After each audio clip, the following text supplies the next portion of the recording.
لهم اليوم غادي نعس بلا وسواس. هذه سنتين وشهر اللي كنعس بالوسواس، واليوم غادي نعس بدون وسواس، حيت غادي نعس اولا غادي نعس الوالد معنا في الدار، وثانيا مع ذلك الام ديالي غادي تنعس اليوم في سجن عكاشه. عارف بان راه في المستقبل غادي ترجع للدار، والعائله الاسره ديالنا غادي ترجع. كنت كان باش نكون حقاني معكم كنت كنقول بان الله عز وجل ما كيظلمش، وكنت كنقول واخا كنت كنسمع داكشي اللي سمعت هاد السنتين الاخيره، كنت كنسمع 30 عام وغادي نقطعوا لكم الراس وغادي ندير لكم ولكن مع ذلك بقيت نشد في الله.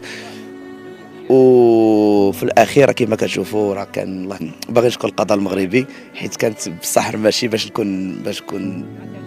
نقول الحقيقه، راه كانت الخلعه بزاف، وما كناش ما كتعرفش شنو باش واش داك الخدمه اللي درتي واش كافيه باش طيح تهمه التجار في البشر.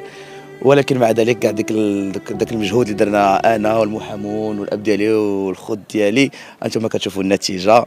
30 سنه راه ولينا اليوم في كنشوفوا الاب ديالي راه غادي يخرج من السجن،